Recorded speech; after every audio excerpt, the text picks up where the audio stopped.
안녕하세요, 원장님. 안녕하세요. 너무 오랜만에. 안녕하세요. 네, 잘 네, 계시죠? 반갑습니다. 네네. 작년 팬데믹으로 인해 대학 입학 전형에도 영향이 많았잖아요. 그죠? 그렇죠. 그리고 네. 또 얼리 발표 결과가 지금 나왔는데, 우리 네. 학생들 네. 어떤가요? 저희는 뭐 항상 뭐 자랑을 하자면은 항상 97%, 95%에서 97%의 얼리 액션, 얼리 디시전 성공률을 보이고 있는 것 네, 같아요. 이런 얘기를 하면 이제 부모님들께서 말씀하시기에 여기는 공부 잘하는 애들만 가났다. 공부 잘하는 애들이니까 당연히 결과도 좋겠지라는 생각들을 하시는 것 같은데 사실은 물론 그럴 수도 있지만 사실은 공부 잘하는 애들이 더 대학 가는 게 까다롭거든요. 왜냐하면 그렇죠. 그 안에서 학생들이 자기가 아무리 많은 걸 준비했었어도 거기서 잘했어도 어플라이를 하는 당시가 되면 그 학교에서는 에버리지 평균 점수밖에 되지 않기 때문에 맞아요. 사실은 합격하는 게 더 어려울 수 있는데 저는 이제 굉장히 다양한 층을 갖고 있는 것 같아요. A를 받는 A 학생들도 많지만 뭐 C나 D를 받아가지고 걱정을 하는 어머님들 그래서 얘가 미국 4년 대학을 과연 갈 수 있을까 그런 학생들까지도 저는 거의 랭킹 50위, 60위 안에 다 붙어 놓는 현상을 보이니까 올해도 당연히 그랬고요. 그래서 뭐 유펜도 붙었고 코넬도 붙었고 뭐 아직 얼리에 하버드나 스탠포드는 없지만 레귤러에서는 더 많이 나올 거라고 보고 있고요.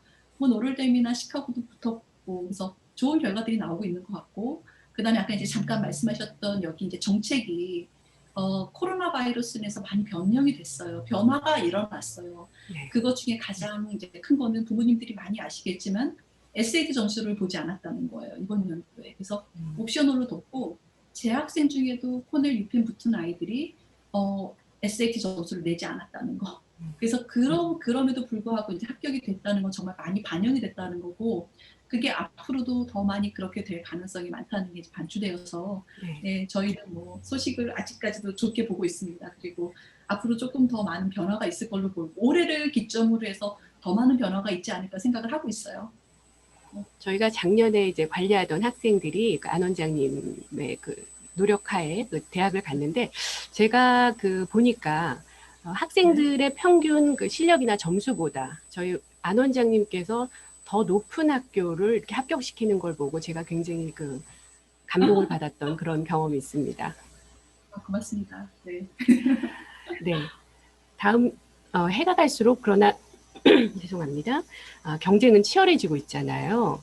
특히 그 네. 동양 학생들 간의 그 경쟁이 두드러집니다. 그만큼 우열을 가리기 힘든 우수한 학생들이 많다는 이야기이기도 하지만 또 그만큼 한국 학생들이 목표했던 대학을 가기가 어렵다라는 얘기로 또 의미가 풀이되기도 하는데요. 네. 원장님 어떻게 생각하세요? 그러니까 한국에서는 이런 얘기를 잘 안 하는 것 같은데, 그러니까 재학 부모님 중에서도 한국에 계신 분도 계시고, 뭐 중국 상해나 광주 아니면은 뭐 미국도 다양해요. 제가 캘리포니아 얼바인에 살지만 이쪽 학생들만 오는 게 아니라 뭐 샌프란시스코, 뉴저지, 시카고 굉장히 다양한 데서 많이 오고 있어서 뭐 라스베가스도 마찬가지고요. 부모님들이 알고 계시는 게 다가 아닌 게 되게 많아요. 예를 들면 아시안 학생들이 많이 생각하시기에 왜 공부를 잘해도 왜 우리는 잘 못 들어갈까? 그렇죠. 공부만 잘하면 그래도 대학을 가는데 문제가 없지 않을까? 이런 생각을 하고 어, 좀 뭐라고 해야 되나요? 그런 의심을 이제 많이 갖고 계시는데 어, 여기에서는 그 미국 대학 컬리지 어드미션에서는 비율이라는 걸 적용해서 학생들을 뽑아요. 그런 걸 이제 부모님들이 많이 모르시는 것 같아요. 예를 들면 예를 들어서 하버드나 스탠포드라고 예를 들어볼게요. 그러면 이제 거기에서 에이시안 학생들을 뽑는 거는 4%에서 7%밖에 안 되거든요. 그러면 예를 들어서 100명을 뽑는다고 하면 4%는 4명이에요. 네. 100명이면 7명, 그러니까 4%에서 7%면은 4명에서 7명인 거죠. 그러면 4명에서 7명 중에서도 여자, 남자로 갈리거든요. 그럼 에이션 중에서 여학생이 갈 수 있는 게 3명, 남학생이 갈 수 있는 게 뭐 4명, 이렇게 7%만 돼도 그것밖에 안 되는데, 1000명을 뽑는다고 하면 40명에서 70명밖에 안 뽑고, 그 중에 젠더로 나눈다고 하면 지금은 제가 여자, 남자로만 나눴지만, 미국에서는 5개 젠더가 생겨버렸어요. 그게 이제 여자, 남자, 그 다음에 게이, 네네. 레즈비언, 바이섹슈얼 이래가지고 공평성을 항상 유지를 하려고 하기 때문에 그 안에서 뽑죠. 그런데 이제 그 안에서도 학생들이 당연히 공부뿐만이 아니라 엑스트라 커리큘럼도 많이 해야 되고 그러다 보니까 경쟁력이 더 치열해질 수밖에 없는 거고 하다못해 100인을 뽑는 거는 70%나 되기 때문에 걔네들이 공부를 아시안 학생만큼 잘하지 않아도 대학을 되게 잘 갈 수 있는 반면 네. 아시안 학생은 전교 1등을 해도 하버드를 떨어질 때 일수라는 거예요. 그게 이제 비율 때문에 그런 거고 그거를 미국에서는 절대 늘리지 않는다는 거죠. 그러니까 예를 들어서 우리나라라고 얘기할 수 없지만 저 같으면 만약에 내가 학교를 운영하는데 우리 학교 내 학교에 너무너무 오고 싶어하는 학생들이 많으면 내가 만약에 10년 전에 100명 뽑았다고 하면 지금 한 150명 정도 뽑을 것 같거든요. 아니면 200명을 뽑는다든지 늘릴 것 같은데 미국의 대학 제도는 절대 인원을 늘리지를 않아요. 그러니까 그 얘기는 뭐냐면 퀄리티를 계속 높여서 수준을 높여버리기 때문에 학생들이 그 수준에 맞춰서 준비를 하려고 하면 학교 성적뿐만이 아니라 다른 모든 거를 많이 준비를 해야 되는 그런 게 되는 거죠.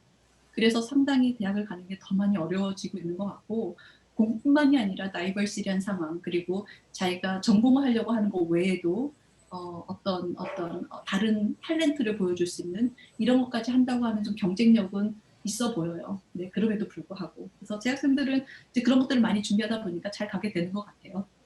네. 그래서 원장님, 저희 학생들 아주 치열하게 열심히 살고 있잖아요. 너무 치열하죠? 원장님의 리드하에 정말 어마어마하게 치열하게 열심히 살고 있잖아요. 그죠? 네, 맞습니다. 네, 그럼 이번에는 그 학부모님들의 질문 시간을 제가 갖겠습니다. 현재 네네. 외국인 학교나 국제학교 그리고 보딩스쿨에 재학 중인 자녀분들의 학부모님들 질문을 제가 미리 요청해서 준비해 보았습니다. 아, 그러셨어요? 네. 첫 번째 질문 드릴게요. 최근 네. 칼리지 보드에선 SAT 에세이와 SAT2를 영구적으로 폐지하겠다는 발표를 했습니다. 입시를 앞둔 자녀를 둔 학부모로서 어떤 의미로 받아들여야 할까요? 어느 부분이 비중이 높아질까요? 라고 질문해 주셨습니다. 원장님? 네, 그런 질문을 1월 20일부터 굉장히 많이 받고 있어요. 1월 20일 날 전화가 불나는 줄 알았어요. 너무 많은 그쵸. 분들이 전화도 해주시고 카톡도 저도요. 해주시고 텍스트 메시지도 많이 보내주시고 근데 이제 이게 사실은 어느 날 갑자기 나온 얘기는 아니고요. 이런 얘기들이 굉장히 많이 어드미셔널 사이에서도 일어났었어요. 그러니까 저는 이제 협회에도 등록이 되어 있기 때문에 대학교 어드미셔너들을 만날 기회들이 많고 그들이 하는 정책을 그리고 이게 왜 달라져야 되는지 하는 그런 내용들을 많이 알려주고 있고 미팅을 많이 하다 보니까 어느 정도 감진하고 있었었는데 이걸 이제 컬리지 보드에서 대학교 요청으로 이제 컵아웃을 하게 된 거죠. 네. 그런 이유는 뭐냐면 사실은 부모님들이 미국 대학을 바라볼 때 가장 중요한 게 SAT1 점수다, LACT 점수다, 아니면 AP를 몇 과목을 해야 된다. AP 점수를 5점 이상 몇 개를 해야 된다. SAT2 시험을 800점을 몇 개를 해야지 MIT를 갈 수 있고 내가 이걸 잘해야 뭐 대학교에 어느 정도 되는 레벨을 갈 수 있다라는 너무너무 많은 얘기들이 사실은 있었어요. 근데 저는 사실 재작년에도 SAT2를 하나도 내지 않고 내지는 AP 스코어를 하나도 내지 않은 상태에서 유펜을 붙이거나 스탠퍼드를 붙인 케이스도 있거든요. 이제 그런 케이스를 볼 때 부모님들이 되게 많이 미스언더스탠드하거나 아니면 잘못된 정보로 인해서 굉장히 많은 시간을 낭비하셨던 것 같은데 이제 그런 것들이 더 줄어든 거죠. 그게 이제 어떻게 변형이 된 거냐면 미국에서는 더 어비어스해진 거예요. 네. 평상시에 너가 올거나이즈를 잘해서 타임 매니저먼을 잘해서 GPA에 열성을 다해라. 그 얘기는 이거는 단순히 브레인이 좋다는 얘기만으로 평가되어지는 게 아니라 그때그때 주어지는 홈워크, 숙제라든지 그리고 그때그때 주어지는 그룹 프로젝트라든지 아니면 그때그때 주어지는 every week마다 주어지는 테스트나 퀴즈 같은 거 이런 게 다 모아져서 좋은 성적이 나오는 거거든요. 그런데 이제 그거를 안타까운 건 뭐냐면 만약에 내가 그렇게 열심히 했었어도 어떤 선생님하고의 관계로 인해서 아니면 어떤 불이익으로 인해서 점수를 못 받는 케이스들도 상당히 있을 수 있어요. 그럴 때 사실은 SAT2라는 시험을 통해서 공식적으로 내가 이렇게 열심히 공부한 학생이다라고 메이크업이 될 수 있는 게 있었다면 지금은 이제 그게 없어진 거죠. 그러다 보니까 더 솔리드하게, 더 완벽하게 자기 GPA를 가지려고 노력을 해야 되고 내가 한번 GPA가 망가지면 그거를 메이크업할 수 있는 기회가 없기 때문에 더 학생들한테는 부모님들한테는 더 안 좋아진 거예요. 더불어서 이거를 SAT2가 없어진 자리를 어떻게 보고 있냐면 더 완벽한 GPA와 그 다음에 엑스트라 커리큘러라는 거로 이제 공평하게 나눠지게 된 거죠. 네. 그래서 학생들이 아까 잠깐 제가 이제 언급드렸지만 내가 가려고 하는 전공 외에 예를 들면 뭐 예전 같으면 우리 어머님들이 가장 많이 이제 보내고 싶어하는 게 법대나 의대인 거예요. 그럼 이제 법대나 의대를 하려면 바이오로지를 열심히 해야 되고 케미스트리를 열심히 하고 그리고 AP 점수를 잘 받고 SAT2에서 바이오로지를 800점을 보여주고 좋은 성적을 하면 잘 갈 수 있다고 하지만 사실은 그것만 해서 하면 너무 쉬워요. 그런데 미국에서는 1등부터 꼴등까지 세워서 그것만 잘한 애들을 커트라인을 하고 뽑으면 되니까. 근데 사실 미국 교육은 미국에서의 어드미션은 절대로 그렇지 않거든요. 그럼 그거 외에 뭘 보게 되냐면 학생이 내가 전공하려고 하는 거 외에 다른 어떤 탤런트를 갖고 있는지 그로 인해서 내가 그거를 어떻게 개발을 했는지 그거를 증명할 수 있는 거를 보여줘야 되는 거예요. 그게 이제 예를 들면은 관련된 것도 관련된 자기가 바이오 관련된 아니면 폴리티컬 사이언스와 관련된 그런 리서치를 할 수도 있지만 그거 외에 나의 음악적인 재능이라든지 아니면 내가 어떤 스포츠맨의 정신을 이어받아서 어떤 그런 스포츠를 잘하는 거라든지 아니면은 나의 리더십을 보여주는 거라든지 아니면 내가 스템 쪽 관련해서 잘 못하지만 그래도 내가 소시올로지 쪽 아니면 culture, language, ethics, philosophy 이런 휴머니티스 쪽에서 관련된 것들을 더 많이 보여주거나 아니면 좋은 기회에 인턴십을 하거나 아니면 대학 교수님과 연결해서 어떤 리서치를 보여줄 수 있는 기회가 더 많다거나 이런 것들을 자기의 전공과 상관없이 다 보여주기를 원하고 그게 이제 콜롬비아 대학에서는 2개의 리서치를 원하고요.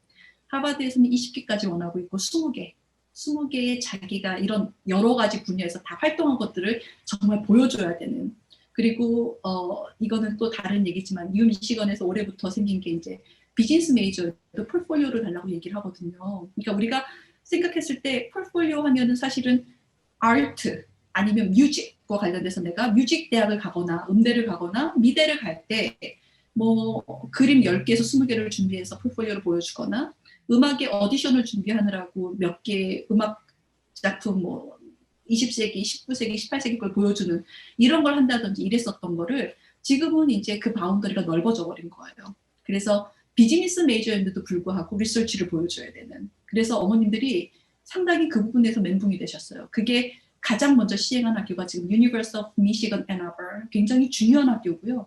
이 학교는 비즈니스뿐만이 아니라 뭐 아키텍처라든지 아니면은 뭐 크리에이티브 라이팅이라든지 아니면 메디컬 필드라든지 뮤직이라든지 뭐 퍼포밍 아트 이런 쪽으로 굉장히 우세한 위치에 있는 학교이기 때문에 사실 아시안 학생들한테는 굉장히 인기 있는 학교고 그런데 만약에 내가 비즈니스 메이저를 이 학교에 넣으려고 했는데 내가 이런 인포메이션이 없어서 준비를 못해서 시니어가 돼서 어플리케이션을 오픈했을 때 그때 하려고 하면 내고 싶어도 못 낸다는 거죠. 그래서 이거는 서플멘틀이 아니라 사실은 폴폴리오와 관련된 거라서 사람들이 내가 SAT2가 없어져서 SAT1에 에세이가 없어졌으니까 나는 훨씬 더 쉽다. 뭐 이렇게 볼 게 아니라 더 많이 어려워진 거예요. 지금 내가 이런 얘기를 되게 길게 늘어놨지만 결국에는 내가 더 철두철미하게 학과목의 공부를 잘해서 한 번에 좋은 GPA를 갖고 유지하는 것 동시에 나의 다양성을 보여주는 활동을 여러 가지 해서 그거를 증명을 해야 되는 그러니 너무 불쌍하죠. 저희 학생들이. 할 게 너무 많죠. 결론적으로 말하면 원장님, 제가 생각하기에는 그 타임 매니지먼트 능력인 것 같아요. 그렇죠. 그죠? 맞습니다. 시간 관리를 어떻게 하는지를 보는 게 그 대학 입학사정관들이 그 프라이어리티라고 저는 보여지더라고요. 맞습니다. 특히 명문대, 그죠? 네, 맞습니다. 네. 그래서 근데 결국에는 그게 우리 그 대학 이후의 삶에 훨씬 중요한 거니까, 가장 중요한 거니까 저는 지금 길러지는 게 좋은 교육이라고 저는 생각합니다. 네. 다음 질문 제가 해볼까요? 네. 미술을 전공하는 유학생입니다. 졸업 후 예술 비자를 받을 수 있을까요? 라고 질문 주셨습니다. 힘들죠, 원장님? 당연히요. 당연히 힘들죠. 물론 이제 제 학생들 중에는 미술 대학을 가는 학생들도 여러 대 있어요. 위즈드라든지 팔슨이라든지 다 이렇게 가고 그다음에 음악 대학도 줄리아드뿐만이 아니라 콜본 아니면 커티스, 맨하탄 스쿨 오브 뮤직 이런 데 되게 많이 들어가요. 그리고 제가 그쪽에 굉장히 커넥션도 많이 있고. 근데 아무래도 유학생들은 그 취업 비자를 받는 부분에 있어서 미국에서 그렇게 관대하지가 않아요. 물론 이제 클럽이민이 그런 쪽에 더 많이 하시기 때문에 더 많은 얘기를 해줄 수 있을 거라고 보여지거든요. 강 팀장님도 그런 예가 있을 것 같아요. 네, 맞아요. 제 그 지인 중에 그 지인의 아들인데요. 예중에서 바이올린 천재였어요. 아, 그래서 네. 당연히 그 줄리어드 예비학교에 초청이 돼서 예비학교를 거쳐서 줄리어드에 입학을 했고요. 줄리어드에서 할 수 있는 모든 과정을 끝까지 마쳤어요. 네. 그런데 예술 비자뿐만 아니고 그 취업 비자를 위한 스폰서를 구하지 못했어요. 그래서 그쵸. 결국 몇 년 동안 스트러글링 하다가 작년에 귀국을 하게 된 그런 안타까운 사례가 있어요. 그러니까 미국에서도 좋은 대학의 우리 시민권자, 저도 이제 미국의 시민권을 제가 딴 지가 한 10년 정도 된 것 같아요. 그러다 보니까 이제 저희 아이는 제가 여기서 낳았고요. 저도 이제 미국에서 유학 생활을 한 29년, 30년 전부터 와가지고 한국보다 사실 더 많이 미국에서 오래 살게 된 케이스인데요. 여기서 보면은 너무 obvious해요. 그 얘기는 아주 분명한 거는 자국민을 위한 거를 먼저 하고, 그 다음에 그로 인해서 그러니까 영주권자를 포함한 거를 얘기하는 거죠. 그렇죠. 그래서 그 학생들한테 우선 기회를 주는 거가 항상 기본 정책으로 되어 있다 보니까 맞아요. 사실은 대학을 가서도 학생들이 어떤 인턴십이나 리서치를 하는 기회를 가져야 되는데 그런 게 상당히 제한적이에요. 그리고 이제 예술을 하는 학생, 아까 말씀하셨던 그런 줄리아드 같은 학생도 나가면은 컴피티션이 되게 많잖아요. 그럼요. 그런데 그 컴피티션이 국제 컴피티션도 있지만 국내에서 하는 컴피티션도 있는데 그런 거는 자국인들을 위한 것밖에 없어요. 그러니까 그런 거는 이제 5만 불씩, 10만 불씩 주는 그런 스칼러십인 거죠. 그런 데에서는 인터내셔널 학생들이 혜택을 못 받는 경우도 되게 많아서 사실은 뭐 예술 비자뿐만이 아니라 취업 비자니 아니면은 하다못해 그 4년 동안에 하면서 조금의 그 인턴십이라든지 어떤 워킹을 할 수 있는 워킹 퍼밋조차도 이게 받기가 힘들다 보니까 제 생각에는 이런 부분에서는 좀 힘들지 않을까 네, 생각합니다. 그 제 지인의 아들은 그 전 오케스트라에 다 지원을 했는데요. 지방마다 각 오케스트라가 굉장히 많잖아요. 많죠. 지방 소도시까지 오케스트라에 다 지원을 했는데 결정적으로 이 학생이 그 실력이 안 된다기보다 영주권자가 아니기 때문에 맞아요. 예, 맞아요. 그건 기회를 진짜요. 네. 얻지를 못하더라고요. 맞아요. 맞아요. 좀 안타까웠습니다. 네. 좀 답변이 되셨으리라고 생각됩니다. 굉장히 어렵다라는 거 굉장히 말씀드립니다. 어렵죠. 네. 다음 질문 이어가 보겠습니다. 팬데믹 상황 때문에 학교나 연방정부에 재정보조를 신청하면 유학생뿐 아니라 영주권자도 입시에 불리하다라는 이야기가 있습니다. 원장님 어떻게 생각하세요? 글쎄요. 그러니까 아무래도 영주권 학생이나 아니면은 어떤 재정 보조를 받는 그런 면에 있어서는 뭐라고 얘기를 해야 될까요? 이건 팬데믹 때문만이라고 얘기는 하는 건 아니고요. 유학생들한테 어떤 재정 보조를 주는 거는 사실은 흔치는 않아요. 그러니까 미국에서의 재정 보조는 두 가지 방면으로 볼 수 있을 것 같아요. 하나는 연방 정부에서 주는 거, 또 하나는 그러니까 연방 정부나 주 정부에서 주는 거가 하나가 있고요. 또 하나는 대학 자체별로 주는 게 있어요. 그게 이제 두 가지로 크게 나눠질 수 있는데 모든 게 다 부모님의 소득으로 관련되는 거지 이게 어떤 스템 관련이라든지 아니면 뭐 정부 보조금이라든지 이런 거에 대해서 되는 건 아니거든요. 그러다 보니까 유학생들은 사실은 받기 힘들게 되는 거죠.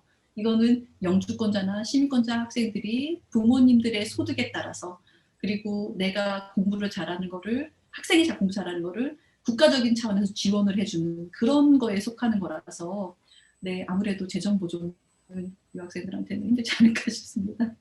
네. 네, 답변이 됐으리라고 생각합니다. 다음 질문 이어가겠습니다. 유학생의 경우 스템을 전공하면 아무래도 취업 비자를 받기 유리할까요? 라고 질문을 해주셨습니다.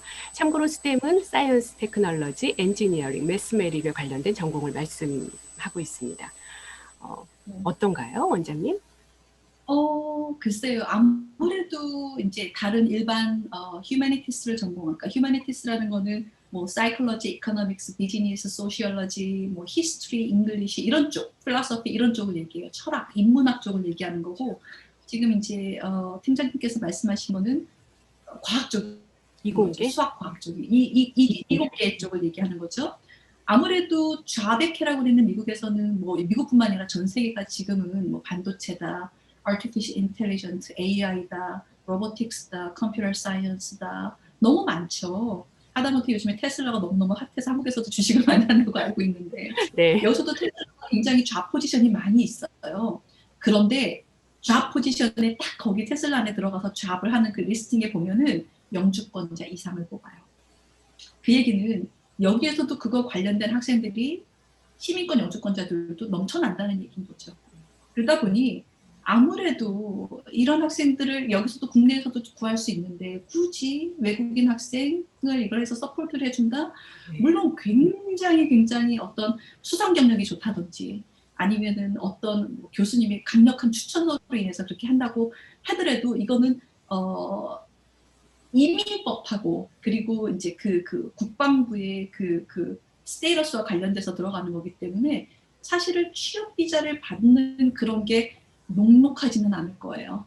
제가 이건 또 네. 이쪽에 전문가로서 한 말씀 덧붙여 드릴까요? 네네 맞아요. 저보다 전문가시죠. 맞습니다. 네. 미국 대학에서 그 학위를 취득한 학생들에게는 그 미국 현지 기업에서 고용제의를 받아 취업 비자 스폰서 없이도 1년간 미국 내에서 합법적으로 일할 수 있는 제도가 바로 OPT입니다. Optional Practical Training의 약자인데요.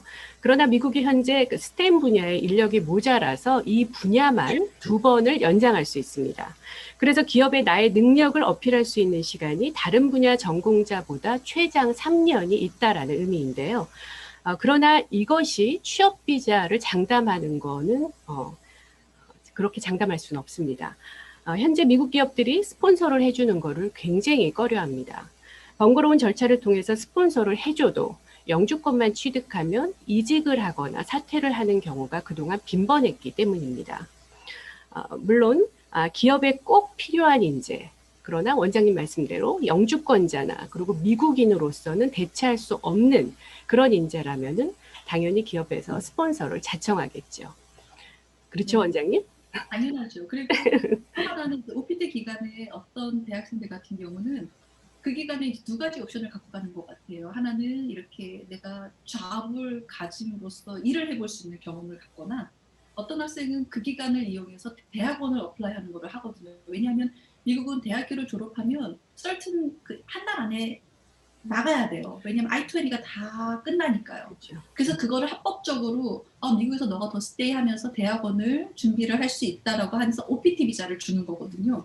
그러니까 보통 학생들은 잡을 못 가지니까 그 기간에 OPT를 쓰면서 대학원을 어플라이하는 거에 더 많은 거를 쓰게 되는 것 같아요. 그리고 어차피 회사에 어플라이를 해도 이거를 쓸 수 있는 거는 딱 기간이 한정적이다 보니까 우리가 트레이닝을 하고 뭐 하고 나서 쓸만하면 가게 되는 거거든요. 그렇죠. 그러니까는 주지를 않죠. 저는 주는 케이스를 정말 거의 못 보고 있어요. 안타까워요. 그러니까 공부는 잘하고 실력가들인데 그만한 실력이면은 자국민도 널려 있거든요. 그러다 맞아요. 보니까 네 아무래도 그렇죠. 예전에는 쉬운 시대가 있었습니다. 분명히. 그렇죠? 네, 지금은 더 이상 아니라는 거. 예. 아니에요. 맞아요. 네. 다음 질문 드려볼게요. 바이든 시대. 아니네요. 많죠? 네, 맞네요. 집중하시고요. 네. 예, 바이든 시대입니다. 그 취업 비자 숫자를 늘릴 거라는 전망이 있는데 어떻게 생각하시나요? 원장님, 이건 제가 한번 설명을 먼저 해볼까요? 네, 그래 주세요. 네네네네. 아무래도 미국 우선주의라 가능할지 모르겠는데 해주세요. 트럼프 시대보다는 이민 정책이 분명히 관대해질 거라고 생각합니다. 미국 내 오랜 시간 세금을 낸 불법 체류자를 구제한다거나 그리고 멕시코와의 국경 장벽 공사를 중단한다거나 가족 이민 확대 등 인도주의적인 차원이 더 중점이 될 거라고 예측하고 있습니다. 아메리칸 퍼스트를 외쳤던 트럼프와 그리고 마이 아메리카를 주장하고 있는 바이든. 그러나 그 저변에 깔린 의미는 저는 동일하다고 생각합니다. 불경기와 실업률이 높아지는 현재 미국 상황에서는 결국 미국인과 미국 우선주의라는 것입니다. 그래서 바이든 정부에서 취업비자 숫자를 늘리더라도 결국 스폰서를 통한 취업비자 받기는 쉽지 않으리라는 전망을 저는 해봅니다. 원장님 동의하시나요? 네, 똑같습니다. 아무래도 이제 예전에 트럼프 행정이었을 때는 당연히 미국 우선주의라고 해서 바이든이 되면은 좀 더 그게 용이해지지 않을까라고 네네. 생각을 하시는 것 같은데 저는 여기서 있을 때 그렇게 보지 않거든요. 어차피 같은 정책을 이어나갈 거라고는 생각을 해요. 네. 그렇기 때문에 아무래도 조금 예전보다 뭐 용이해졌다라는 생각을 하지는 않습니다. 네. 그럼 다음 질문 해보겠습니다. 정치학을 전공한 후 로스쿨을 꿈꾸고 있습니다. 로스쿨도 의대처럼 영주권 이상의 신분이 필요한가요? 라고 질문 주셨습니다. 당연하죠, 원장님. 당연해요. 그러니까 특수 분야에서 특히 법대나 의대 같은 경우는 아예 대놓고 영주권자 이상을 원하고 있기 때문에 내가 학부 과정에서 정치학을 했던 뭐 아니면 바이올로지를 전공해서 의대를 가고 싶던 공부를 아무리 열심히 하고 뭐 3.95 이상의 GPA를 해서 올 A를 받았어도 이 학생들의 신분이 영주권자 이상이 아니면 대학원을 갈 수가 없습니다. 네. 왜냐하면 대학교는 내가 뭘 좋아하는지를 찾으러 가는 곳이고 미국의 개념이 그래요. 그렇죠. 그리고 그걸 찾았으면 대학원은 프로페셔널한 그런 과정을 밟는 걸로 보고 있기 때문에 그 프로페셔널한 과정을 주지를 않죠. 그러니까 미국은 완벽하게 비즈니스적이고 완벽하게 자국 보호인, 그러니까 굉장히 제너럴하게 전 세계를 아우르는 것 같지만 결국에는 미국인을 위한 법으로 똘똘 뭉쳐 있다고 보는 게 훨씬 낫지 않나라는 생각이 들어요. 네. 근데 저는요, 어느 나라는 안 그럴까요? 물론 그렇죠. 그렇죠. 어느 맞습니다. 나라는 저희 대한민국 그렇죠. 자국민 중심주의죠. 당연하죠. 그렇죠. 당연하죠. 한국민주의여야 네네. 되고요, 그죠? 그렇죠. 맞습니다. 너무 당연한 얘기죠. 사실 조금 슬픈 얘기이기도 하지만 어쩔 수 없는 현실이라고 저는 생각을 하는데요. 마지막으로 제가 한번 질문 드려보겠습니다. 미국 대학 입학을 꿈꾸는 많은 학생들과 학부모님들이 계십니다. 그분들에게 원장님을 어필할 수 있는 시간을 한번 제가 드리겠습니다. 입시 컨설턴트로서의 안 원장님의 강점 그리고 차별화된 전략 무엇일까요? 참 제 입으로 잘하셔야 됩니다. 네, 낯간지럽지만 또 이런 자리가 아니면 또 언제 또 제 자랑을 해보겠어요. 이렇게 질문해 주셔서 너무너무 감사해요. 차라리 제 걸 어필할 수 있는 거를 좀 주셨으면 어떨까 하는 생각을 하던 차에. 시간은 많습니다. 네. 네, 그러니까 저는 그러니까 부모님들이 한국에서 컨설트를 하시는 분들을 보면은 내 아이를 대학을 보내보고 그리고 내가 국제학교를 보내보고 내가 우리 애를 보딩스쿨을 보내보고 그리고 내가 우리 애를 명문대를 아이비리그를 보냈으니까 그로 인해서 나는 굉장히 많은 것을 알고 있다 하고 이런 콘서트를 하시는 분들이 굉장히 많은 걸로 알고 있어요. 맞아요. 또한 내가 미국에서 유학을 했으니까 영어를 할 줄 알고 그리고 어느 정도 아이비리그를 졸업해서 왔고 그리고 부모님이 하던 사업을 같이 돌보면서 하면서 그게 이제 어필이 돼서 하는 경우들도 되게 많은 것 같아요. 근데 사실 이 칼리지 카운셀링은요 디그리가 있습니다. 그러니까 그냥 일반적으로 내가 경험을 갖고 할 수 있는 거는 너무너무 제한적이고 상당히 위험한데 이 법이 왜 안 만들어지는지 저는 잘 모르겠어요. 그러니까 사람들이 굉장히 잘 모르고 있는데 어떤 디그리가 있는지도 몰라 하고 그러니까 미국에서는 이런 디그리가 이제 에듀케이션 쪽 말고 칼리지 카운셀링이라는 프로그램으로 대학원에서 이게 자리 잡고 원 오브 정말 메이저로 자리를 잡고 있거든요. 저는 이제 그런 데서 전공을 당연히 했고요. 그리고 고등학교에서도 아무래도 뭐 짧게지만 그래도 사립고등학교에서도 일을 했고 20년 동안 이 일을 하다 보니까 아무래도 이제 커넥션도 대학 측과의 커넥션도 굉장히 많이 있고 그러다 보니까 협회에도 올라가 있고 협회를 가보면 한국 분들은 눈을 씻고 찾아볼 수도 없어요. 물론 에이시안들은 다 똑같은 것 같아요. 애기들만 있고 그로 인해서 정말 따끈따끈한 올해 바로 일어났던 정보들은 가져갈 수가 없죠. 저는 이제 그런 거에 굉장히 많은 정보를 갖고 있고 굉장히 많은 커넥션들이 있다 보니까 하다못해 어떤 예도 있냐면 이제 재학생이 인터뷰를 할 때 보통 인터뷰를 알럼나이들하고 많이 하잖아요. 근데 저는 어드미션하고 직접 시켜요. 그런 게 이제 예를 들면은 작년에 클럽 이민을 통해서 대학을 잘 간 학생도 그 중에 한 명이 있습니다. 네, 누구라고 말할 수는 없지만 말하면 안 됩니다. 예. 네, 그래서 이제 그런 것도 굉장한 큰 장점으로 여겨져야 된다고 생각을 하고요. 왜냐하면 미국은 대놓고 관계를 중요하게 생각하는 나라고 그리고 그 관계를 이용한다고 해서 그게 불법이 아니에요. 그게 실력이지 불법이 아닙니다. 그러다 보니까 스탠포드든 노스웨스턴이든 하버드든 유펜이든 곳곳에 놓여있는 교수님들이나 어드미셔너들이 이제 저희 친구이기도 하고 그러다 보니까 직접적으로 학생들의 레주메를 제가 의논을 할 수가 있죠. 이건 실질적인 일이에요. 그런 거 플러스 그 다음에 저의 또 다른 장점은 학생들하고 워낙에 이제 오랫동안 일을 하다 보니까 권위적이지를 않고 저는 네. 친구가 돼야 되는 게 굉장히 중요하다고 생각을 해요. 왜냐하면 그들이 지금 저는 굉장히 저한테 인티미데이트 되어 있겠죠. 저를 굉장히 어렵게 보겠죠. 하지만 모든 거를 그냥 단순히 대학교를 학교 이름을 정하거나 아니면은 시험 테스트에 대한 플랜을 주거나 어떤 가이드적인 로드맵을 주는 거가 다가 아니라 그들을 이해할 수 있어야 된다고 생각을 하거든요. 근데 저도 유학생의 길을 걸었었고 그리고 그 길을 뭐 유학생뿐만이 아니라 입시라는 길을 한국에서도 미국에서도 해왔던 사람이기 때문에 굉장히 사춘기하고 맞물려서 힘들어하는 것들이 되게 많아요. 그리고 옛날에 저는 공부만 잘했으면 됐지만 지금은 학생들이 공부만 잘해갖고는 절대로 대학 갈 수 있는 게 아니라 그 많은 것들을 정말 불쌍한 17, 18살, 16살을 보내야 되는 그런 거를 저는 보고 있기 때문에 정말 많은 이해가 필요하다고 생각을 하거든요. 부모님들은 그 이해를 잘 못하세요. 본인들이 서울대 하버드 나오지도 않았으면서 아이들이 그렇게 살아주길 바라거든요. 그러니까 그렇게 동화돼서 친구처럼 이해가 될 때 더 많은 깊은 얘기를 할 수 있고 그로 인해서 좋은 에세이도 나올 수 있고 그로 인해서 더 좋은 결과가 나온다고 봐요. 그런 것과 그리고 이제 한국에서도 굉장히 많은 그런 액티비티를 할 텐데 저 같은 경우는 정말 저희 패컬티 멤버들이 굉장합니다. 저 말고도 저의 패컬티 멤버가 30명이 더 있어요. 당연히 카운셀러들이 굉장히 많고요. 그 안에서는 카운셀러들이 다 직업별로 있습니다. 어떤 경우는 뭐 아키텍처 아니면 그러니까 건축학을 하는 분들은 건축학과 관련된 포트폴리오라든지 어드바이스를 해주시고 그다음 매스매틱 아니면은 뭐 컴퓨터 사이언스 그다음에 artificial intelligence, English research, sociology, psychology, economics, business 정말 무수하게 다양한 거 하는 거 아마 팀장님도 아실 거예요. 그럼요. 네, 네. 그러다 보니까 그 퀄리티가 어마무지하게 높고 그런 서플멘트리나 그런 포트폴리오가 완벽하게 준비가 되다 보니까 좋은 결과가 또 나올 수 있다라고 생각이 들어서 예, 뭐 저는 더 많이 할 수도 있지만